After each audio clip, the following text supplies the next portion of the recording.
You are now tuned into the SKA CAST. Today we're talking to singer-songwriter Isha Bel. Originally beginning her professional career as a member of the group 4th Street Sister, Isha Bel hails from Kingston, Jamaica, Rockford more specifically. In our conversation, she tells us about her latest album, Hear Me Now, which just came out earlier this year, and the album's phenomenal. She also tells us about a live album that she's got coming up planned for later this year. Go ahead and listen back. This is the SKA CAST. With great pleasure, we bring you Isha Bel, singer-songwriter.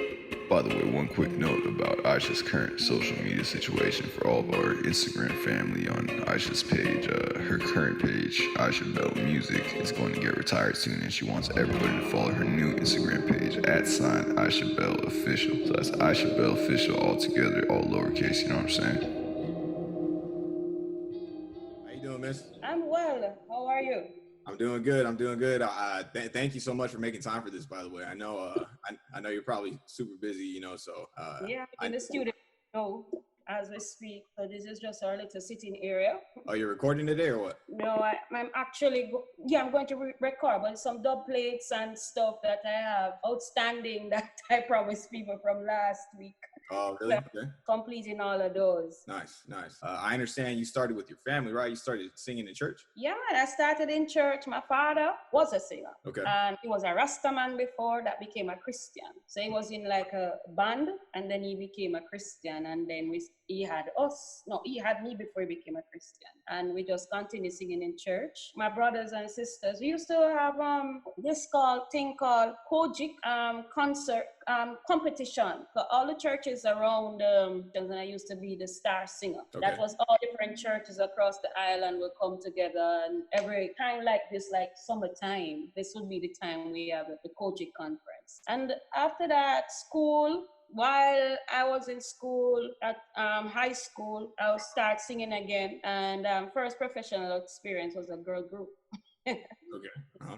But I always enter like competitions, trying to be heard, also tastes and those things. Your group, that was 4th Street Sister? Right. It was 4 of us, 4 girls. Uh-huh. We had, they always dress up in white, and the aim was like a pop reggae group, you know, with girls with locks and natural hair, that kind of look in white. The same elegant, sexy girl, but rootsy at the same time. So, but we had a good run. A whole lot of stuff we did. We even went in Jamaica. We opened for Busta Rhymes in Jamaica, you know, when he came to Jamaica. Mm. And we were in the newspaper. We were on the bus. So it was, nice. You know, we traveled overseas together and performed. But we were like face for like contraceptive.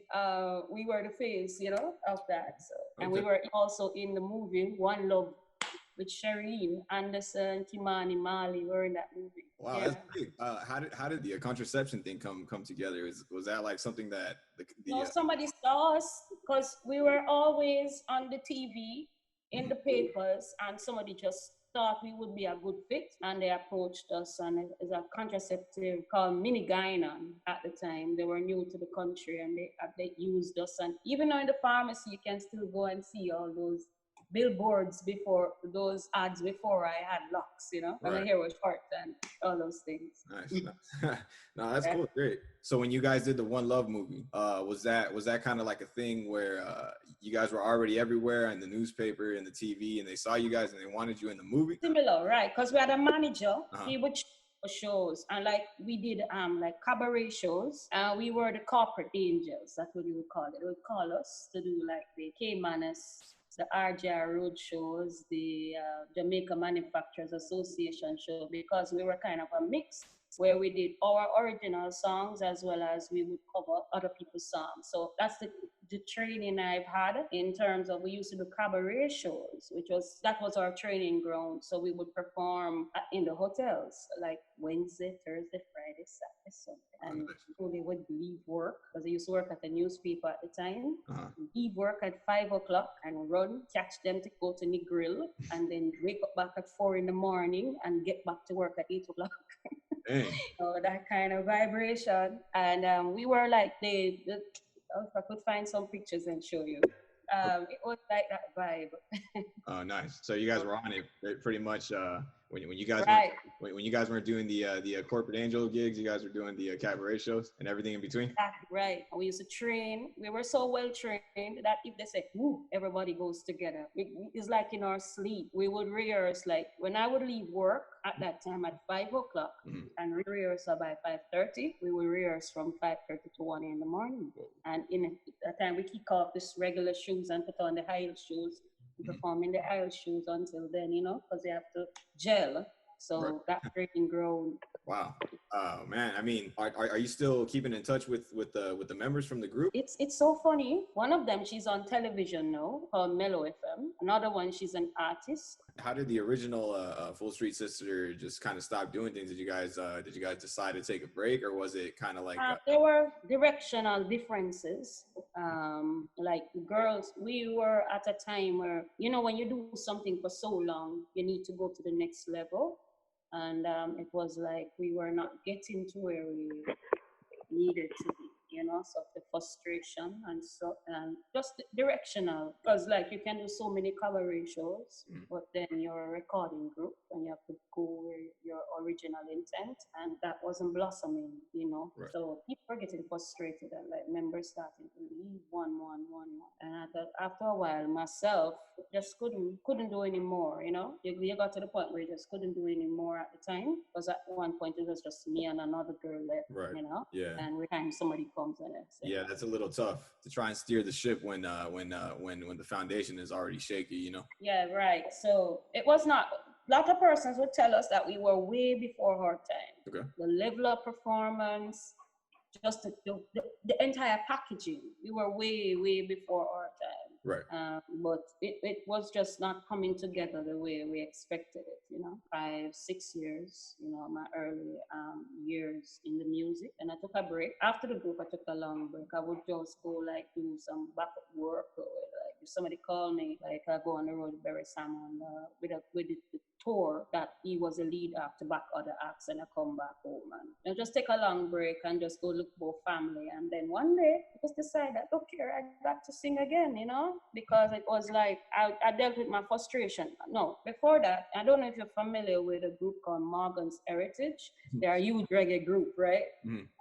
They had another group of their brothers and sisters called LMS, and I was singing with them for a while after the group. And then for that, I just say, let's take some time and breathe and decide where Isha Bel wants to go, So I took a long break, emerged later to do me, because I need that. I assume that all the backup work that you were doing was still serving well in terms of keeping you sharp on your vocals, right? Because I mean, some people when they take breaks, every opportunity, the beauty about life is this: I look at every experience as one more chance to learn something. From every experience, you learn something. And you have to decide what you're going to take away from it. And trust me, I learned so much. I learned tolerance and patience, as well as skills. And because in terms of my creative skills, I can say that I learned so much. That was my training ground. So right now, like when I'm in front of some, like I work right now with my young band that I have here.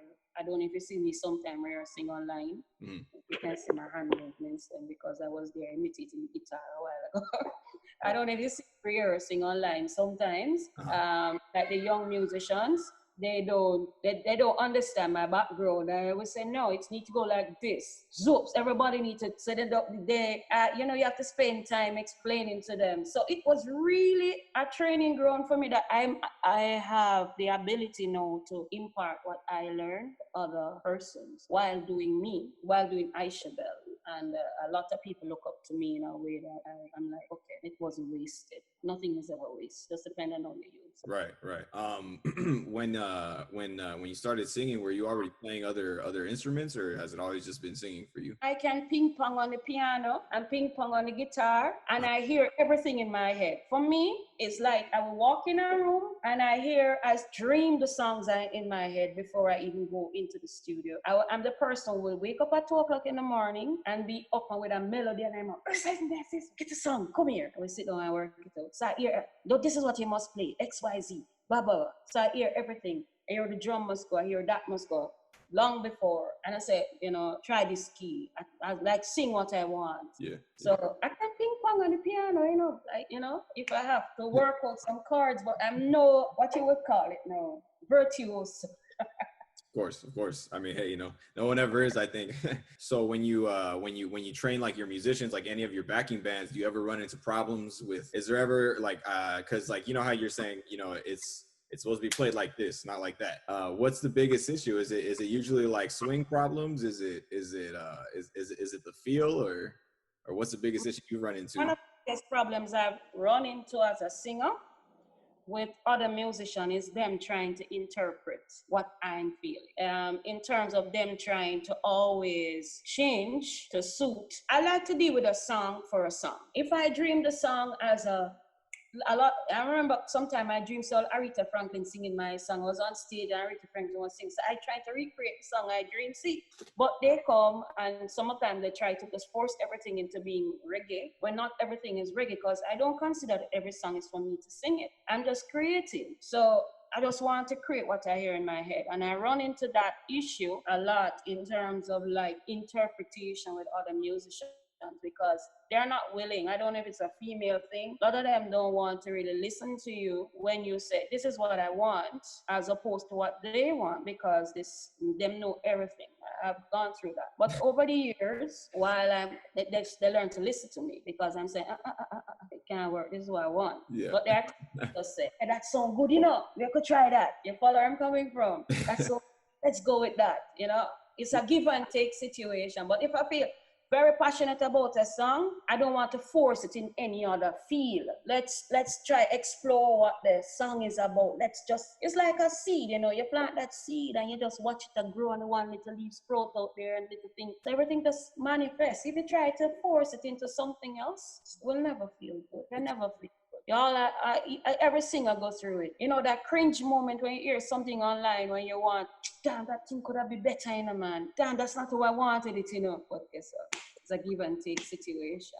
Yeah, of course. I mean, there's always sometimes in like genres kind of like reggae, there's musicians that come in from outside that probably didn't, you know, come up listening to the music. And so, you know, in their mind, they're probably thinking, oh, okay, Isha Bel, the online description probably says like reggae singer. So they're thinking, okay, you know. Yeah, but thing, because the beauty about music is this. I come through my background growing up, Poco Church, Naya Bingi drums, Super D, Earth, Wind and Fire. So everything is like this big potpourri of everything just pour into me. You understand? So it can never be any one thing. Reggae, I'm from Jamaica. So the main expression is reggae. But it's not cemented in stone to say I can't do anything else. Because reggae music spurn out of all different vines. You understand? But to try and force it into any one thing, I think we're defeating ourselves when we do that. Yes, I do understand where the purists are concerned that we have to keep a particular sound. Yes. But you can always put a cherry on top. Add a little edge here or there. Nothing wrong with that. Because I have a live album coming up. Nice. It's totally the one you're hearing now. Mm-hmm. Trust it, the songs are, because the thing is this, I'm kind of a dual energy, which is what I describe in the description of this album, that I had so many songs that I was trying to piece them all together into this big tapestry or what do you call it, quilt. They put pieces there or whatever, but it just didn't fit. So I had to go split it because I love the roots reggae and I love the rubber dub sound system vibe, and you understand? So I had to split up and say, okay, you go there, and the next one is this, because I have like, it's mainly reggae influence, but I have like ballady kind of soulful reggae on it. I have a song called Second Nature, and it's for the men. I made that song especially to uplift the brothers, you know, because all along you always hear men singing about I love you, baby, and them girl with them sing about. So I make a song to big up the man in my life, as well as make it for the other sisters to big up. And it is a soulful, what they call it, reggae. You know, like how Turn Your Lights Down Low feel, I like soul, a kind of vibe. That's plus beautiful. I have other songs on it. I have like a song, Afrobeat kind of vibe. The sun, a lele, and a lulu, and a limbo dancer. Anyway, yeah, of course. So all kind of stuff I was, you know. Yeah, it's going to be great. Can we know the name or not yet? The current name I have from the Rockford Art